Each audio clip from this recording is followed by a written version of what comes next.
If you lose, you will get none of your money. The parimutuel system that they use in horses is different. And it makes a difference in the way people think about things. Suppose, let's say, I took my computer and I went into this casino and I sit at a roulette wheel and I type something in on my computer, I bet and I win. And I type something in on my computer and I bet and I win. And I type on my computer and I bet and I win. What is going to happen to me?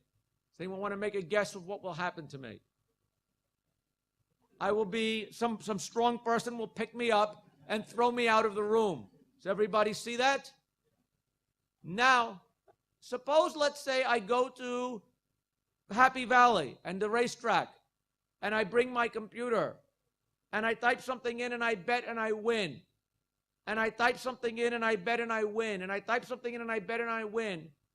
The Hong Kong Jockey Club people will come to me. What will they do to me?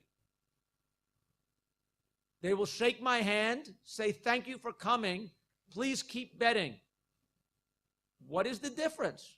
The difference is that when every dollar that I bet at the Hong Kong Jockey Club, the Jockey Club is taking 20% of that and keeping it. If I win, I am not taking money from the Jockey Club. I am taking money from the other people who are betting. Does everybody see what the difference is? So I think this makes horse racing tracks much friendlier. No one really wants me to lose. You go to a casino, they want you to lose, and they're going to make sure you lose. Somehow, you're probably going to lose when you go to a horse track also, but at least no one demands it. So by analyzing how often different bets had paid off, what had they paid off in the past, I could make a guess for any particular bet I made, what was the likely payoff, if in fact it won. And so I would say that the 1, 2, 3 trifecta will probably pay off $163 now. And if the probability of winning, that would seem to tell me whether or not I should bet on it. Am I now ready to make money? And the answer is unfortunately no. What other factor do I have to consider? Well, remember that when I bet on the pool, I need to know how much money I should bet. And remember that when I make a bet, the more money I bet, if I win, I will get a bigger fraction of the pool.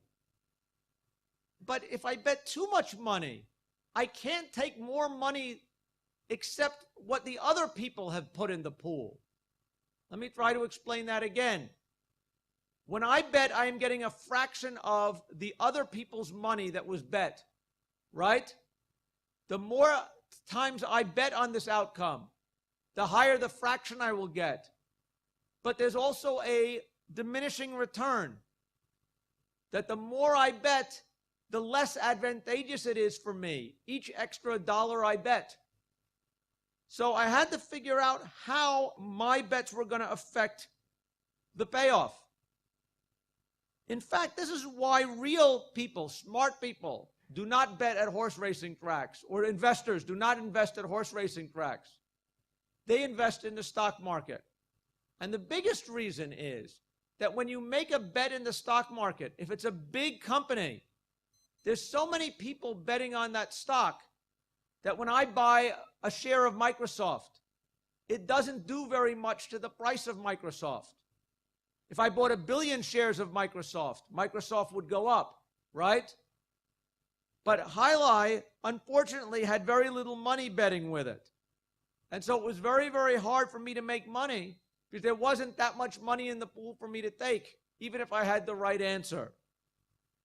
So this is why I did not get rich from Highlight, is that there wasn't enough money in the pool, even though I had an advantage. It did not pay to bet a large amount of money because my advantage would go away. But I could do some modeling and eventually figure out what my impact is and whether or not it was still advantageous for me to bet after I did that. So now what happened? Well, now I had a system that I think could actually, model Highlight and what the betting outcomes were successfully. So each night what our program did was go over the internet, download the schedule of who was going to play Highlight the next day. Because I had analyzed the results of all previous matches, I knew the skill of each player, and I could then run a Monte Carlo simulation 500,000 times per game and figure out what the probability of each possible betting outcome happening was. I could then take a look at our payoff model and decide whether or not it was an advantageous bet. And then if it was an advantageous bet, decide if it would stay an advantageous bet if I actually put money on it, or if even my putting in the smallest amount of money would cause it to suddenly become disadvantageous. Then what I did was program the computer to phone the bets in. This was actually kind of fun. How many people have ever had a dial-up modem? Did anybody in the older people with computers? Perhaps. They used to be the way that you would connect to the internet, was you would have a piece of hardware called a modem that would dial something and connect over the phone lines. Pa, pa, pa, pa, pa, pa, pa, it would do when you asked it to type in the numbers. Well, the Connecticut betting operation had a system where you could sit there and type things in on your telephone to enter what bet to make.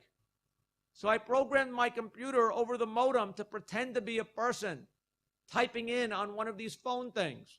And sure enough, it was able to enter the program. And so, in fact, when I was running this, there was no involvement of me at all. The computer would figure out who would win. The computer would decide who to bet on. The computer would even phone the bets in for me. And I would just watch and see how we did. So how did we do? Well, the top graph shows our bankroll as a function of when we were running this. And as you can see, we started out with a relatively small bankroll, okay, and blew it up by a factor of, at the time, depending on how you counted it, we started out with $250 and turned it into $800. That gave us a capital return of 227% and a return of 18% per bet. So basically, we ended up doing quite well. But eventually, the system broke because of a software bug. This is a proof that we actually won, and that I'm not making up the story. That shows my betting winnings. So after a while, I got another student to work to fix the program. But the trouble was that at this point, the fronton that we were betting on was a place in Connecticut called Milford, and that they closed because Highlight is becoming not so popular in the United States, and it went out of business, just like your Highlight, I think, went out of business in Moncau. It turns out that there still are some Highlight frontons, but because of the way the laws work in the United States, it's illegal to use the telephones to place bets. That's how they used to catch gangsters in the movie, who are sort of Al Capone. Okay, they used to catch the gangsters because it was illegal to place bets over the telephone system. So, so I got out of the Highlight gambling system business and donated my winnings to charity. And I wrote my book. So here is my Highlight book, and it's sort of been fun because I get to meet lots of interesting people. That's how I got the invitation from here, and that's how I met the people here. And I also get hear from a lot of interesting people with criminal records, who I find out about by Googling. Okay, so I encourage you to Google somebody before you get too involved with them.